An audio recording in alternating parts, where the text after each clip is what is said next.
उरणमधील यशश्री शिंदे या 20 वर्षीय तरुणीची अत्यंत निर्घृणपणे हत्या करण्यात आली आहे। आरोपीनं तिचे अवयव कापले, चेहऱ्याचा चेंदामेंदा केला। झुडपातील तिचा मृतदेह पाहून कोणाच्याही अंगावर काटा उभा राहील। हे सर्व नेमकं का घडलं गेलं सविस्तर पहा।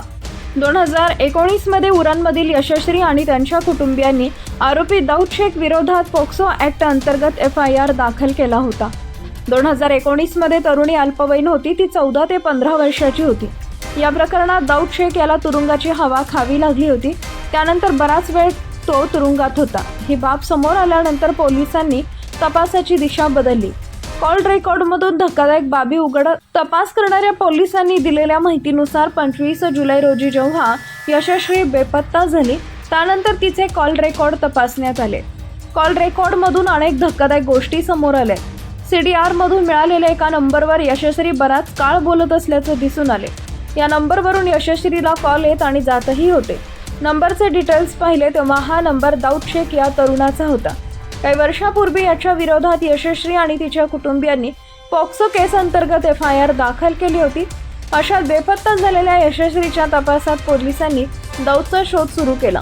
तरुणी बेपत्ता झाल्यापासून दाऊदचा फोन बंद आहे। प्रायव्हेट भागांवरही वार।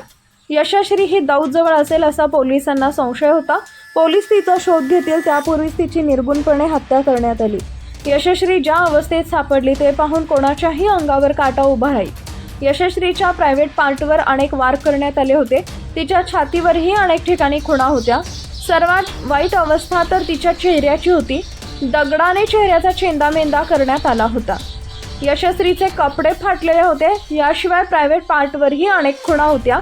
त्यामुळे हत्येपूर्वी यशश्रीवर बलात्कार करण्यात आला होता अशी शक्यता व्यक्त केली जात आहे। मात्र पोस्टमॉर्टम रिपोर्ट आल्यानंतर याबाबत खुलासा होऊ शकेल। ज्या दाऊदला यशश्री आणि तिच्या कुटुंबियांनी तुरुंगात पाठवलं होतं, त्याच्यासोबत यशश्री संपर्क का ठेवत होती असा सवाल उपस्थित केला जात आहे। यशश्री तासनतास त्याच्याशी फोनवरून बोलत होती। प्रेम होतं, मग इतकी क्रूरता कुठून आली? दाऊदच्या मनात यशश्रीबद्दल राग, चीड होता। त्याला यशश्रीला आपल्या प्रेमाच्या जाळ्यात अडकवायचं होतं। यासाठी गेल्या 5 वर्षापासून तो याचं प्लॅनिंग करत होता असा पोलिसांचा अंदाज आहे। तुरुंगातून सुटल्यानंतर त्यांना पुन्हा यशश्रीशी बोलणं सुरू केलं। आपण केलेल्या कृत्याची माफी मागितली, तिच्याशी मैत्री केली आणि प्रेमाच्या जाळ्यात अडकवलं। दाऊदनेच यशश्रीची हत्या केल्याचा तिच्या कुटुंबियांचा आरोप आहे। तर पोलीस या प्रकरणात अधिक तपास करत आहेत।